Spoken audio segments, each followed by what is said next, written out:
Penguin Audio presents Rutherford Park by Elizabeth Cooke. Read by Elizabeth Sastre.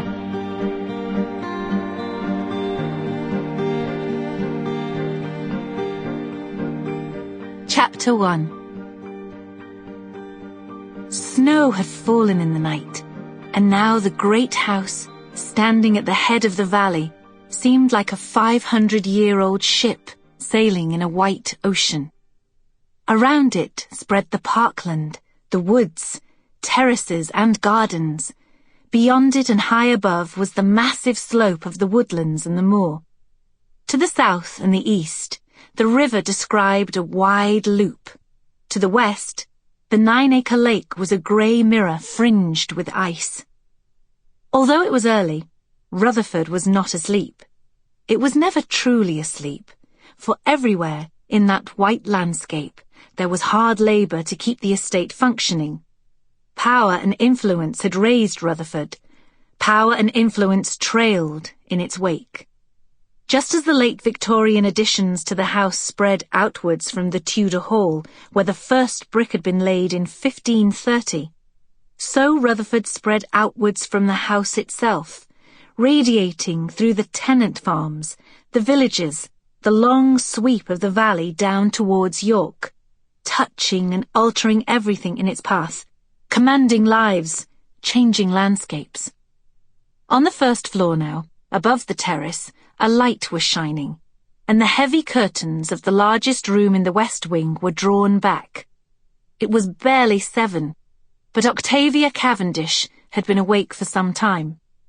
She sat, swathed in the poiré dressing gown, full-length black and white satin, lined in sable, that William had bought her in London 18 months ago.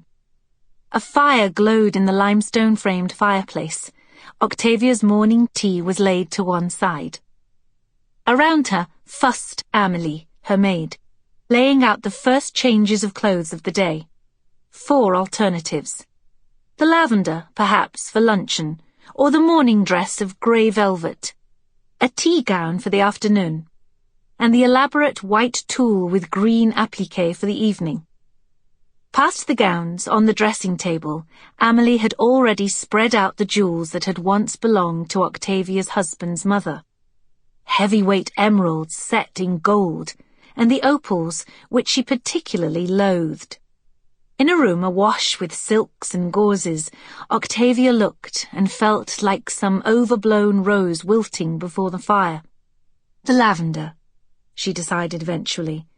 Amelie dipped her head in agreement, bundled up the grey velvet over her arm, and retreated to the dressing-room.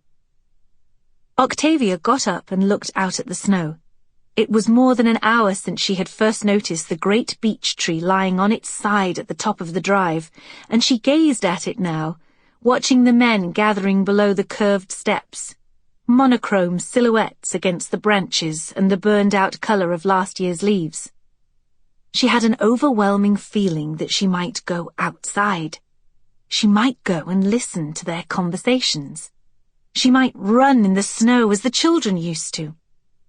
She remembered running across this perfect lawn, this perfect terrace, when she had first come here with William, a bride of 19, alive with a happiness that had been rapidly extinguished, brimming with an enthusiasm that was not required. She remembered passing the North Lodge in the old landau on the very first day, the large carriage dipping and rolling as it turned the corner of the drive, and Rutherford had come into view, with its towers, mullioned windows, and barley twist chimneys looking so ravishingly pretty in the afternoon sunshine.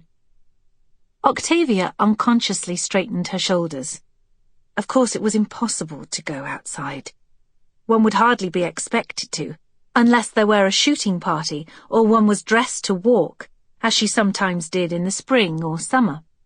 Besides which, it would not be seemly for the wife of the 8th Earl to run, and she certainly could not go to listen to the talk among the servants. Still, it was unreal. The huge tree Sample complete. Ready to continue?